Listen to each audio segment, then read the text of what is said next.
Nuestro siguiente expositor es Federico Ordonese. Él es miembro del Instituto de Cálculo, estudiante doctoral en Ciencias de la Computación y docente en la maestría de Data Mining de la UBA. Su investigación se centra en diseñar y adaptar modelos de aprendizaje automático, es decir, Machine Learning, a datos que están estructurados como redes. El trabajo que voy a presentar es en coautoría con Esteban Feuerstein y se titula Improve Topic Modeling in Twitter through Community Pooling. Así que, Federico, cuando quieras, puedes empezar. Bueno, para empezar, muchísimas gracias por la presentación y por la oportunidad de compartir este trabajo acá. Me gustó mucho Agranda y es un placer poder estar de vuelta acá compartiendo el trabajo. Tal como dijeron, este es un trabajo, segundos, sí, este es un trabajo que hice con Esteban Feuerstein. Y básicamente es sobre analizar de qué hablan los tweets, los textos.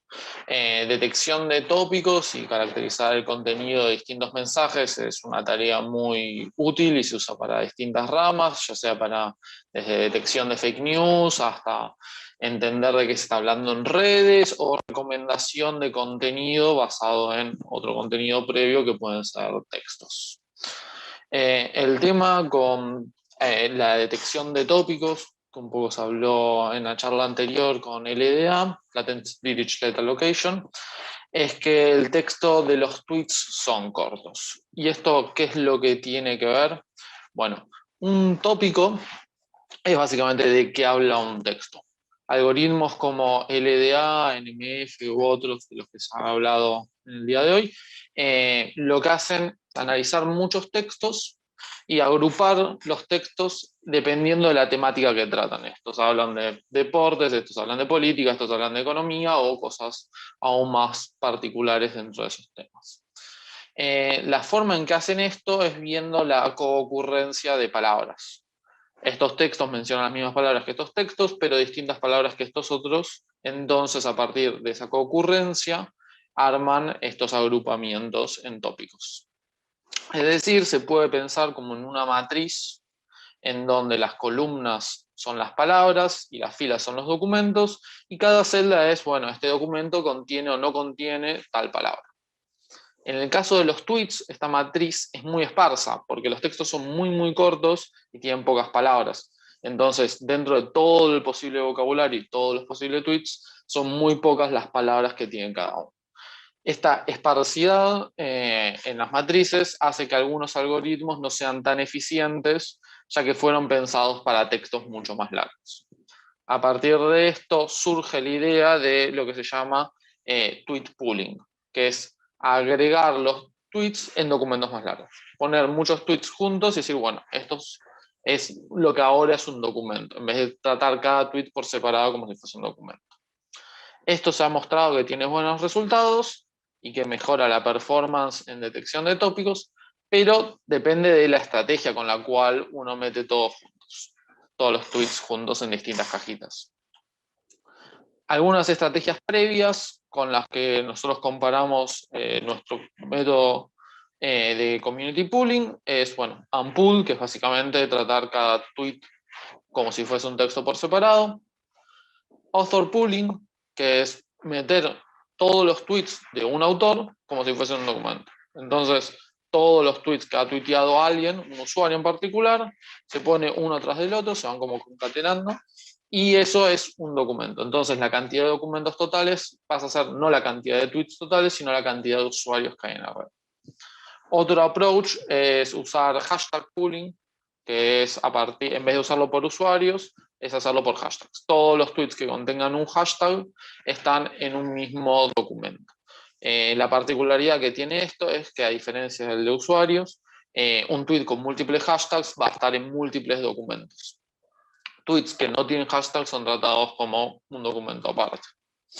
Hay otro que es conversation pooling, que es básicamente en Twitter uno puede responder a un tweet previo y esta es una respuesta a la anterior y así sucesivamente.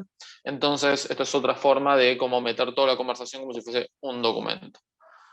El problema con esto es que tal vez una conversación va cambiando un poco de tema, entonces han surgido distintos approaches como Network-Based Pooling, en donde no solo tienen en cuenta replay, sino miran todos los usuarios y a esos los agrupan y a partir de estos arman la concatenación de textos. Entonces nosotros lo que hicimos fue proponer una nueva forma de hacer pooling, compararlo con los métodos previos en distintas tareas y evaluar su performance.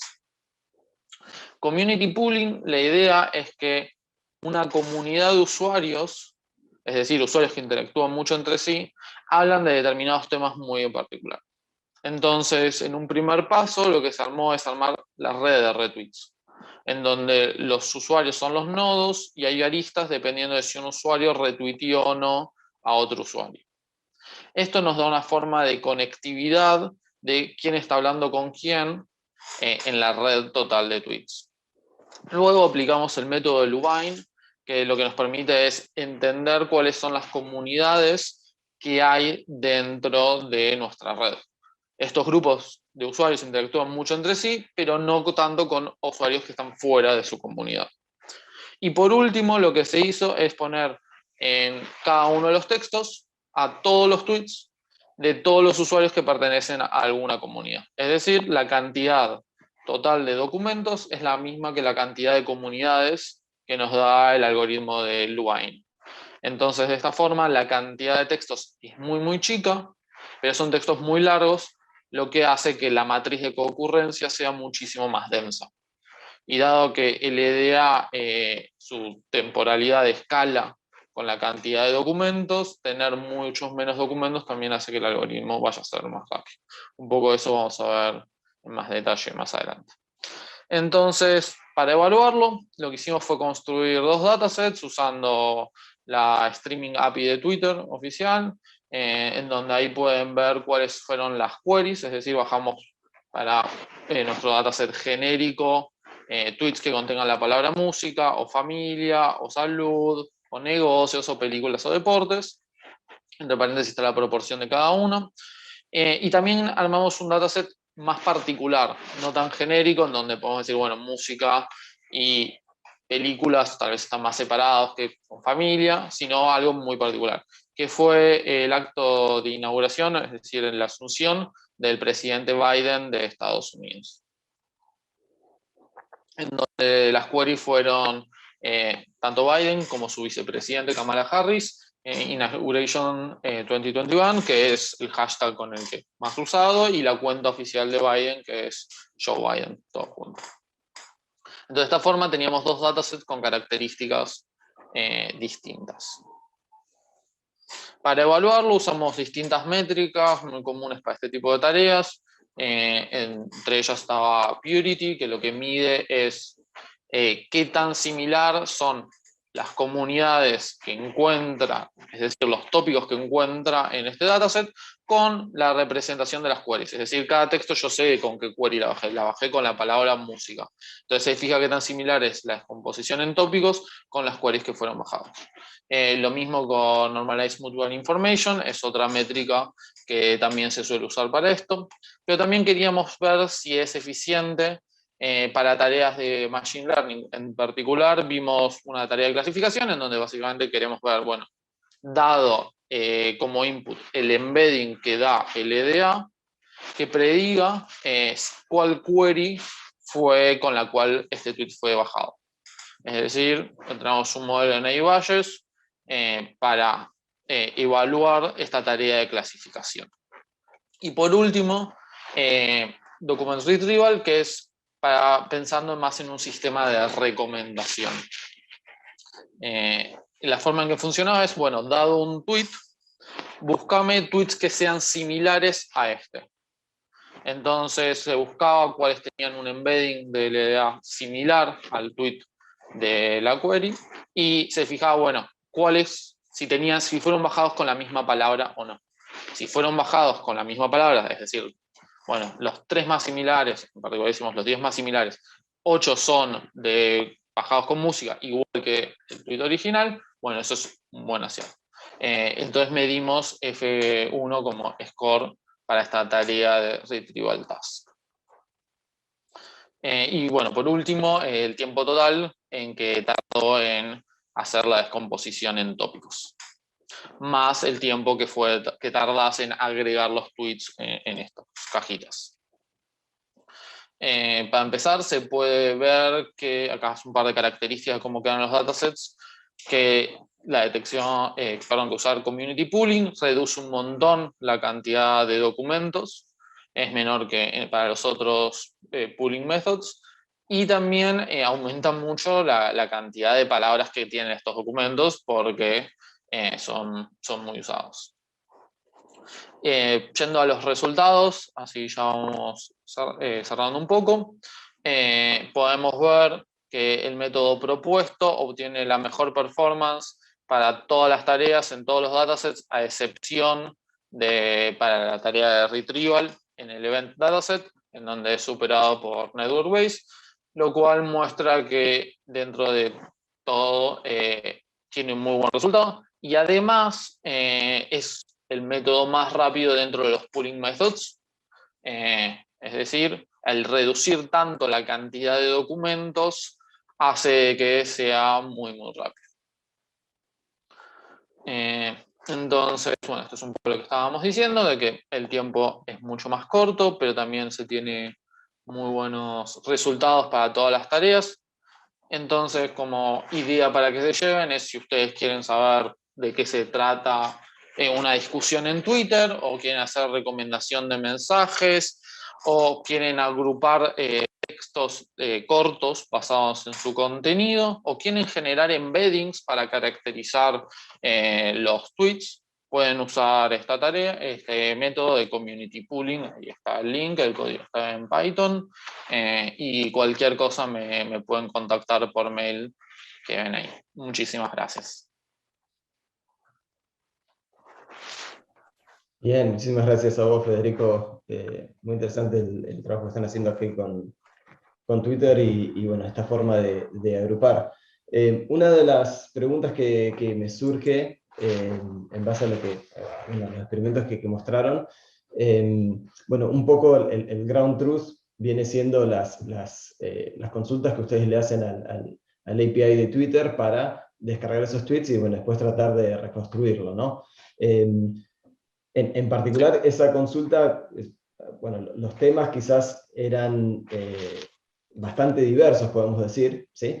Que no está mal, creo que está bueno eso, pero un poco mi duda es si han pensado o quizás imaginan que si, por ejemplo, trabajar dentro de un dominio y quizás que se hagan encontrar como communities que son más propias, digamos, de un subconjunto dentro de un grupo, ¿no? Digamos, ¿cómo crees que el algoritmo podría llegar a andar en ese caso? No sé si me explico con la pregunta. Creo que un poco es la diferencia que hay entre los dos datasets. Básicamente, nosotros tenemos un dataset muy genérico con tópicos muy distintos entre sí, como pueden ser música y negocios y deportes, pero también hicimos la evaluación con un dataset de un evento muy particular, que es un acto de inauguración al presidente, en donde solo se habla de cosas muy relacionadas a política y de esa fecha puntual, que fue de un solo día. Entonces, esto es como una cosa más cerrada. De todas formas, LDA, una cosa que permite es que haya múltiples tópicos dentro de un mismo texto. No es que sí o sí un texto tiene que tener un solo tópico. Entonces, eso te permite, de última, si tu comunidad habla más de un tema, es algo que LDA lo permite. Pero por último queremos decir que bueno, esto fue evaluado en dos datasets con dos características distintas, que es como el medio de la metodología que se suele seguir para evaluar estos enfoques, pero nosotros queremos seguir evaluándolo en datasets de distintas características para poder tener un resultado más genérico posible. Bien, excelente. Excelente. Muchas gracias, Federico. No sé si hay alguna otra pregunta, Antonella, Cecilia. No, por mi parte no, gracias, Axel. Por mi parte tampoco, Axel, gracias. Bien, bueno, gracias, Federico, de nuevo.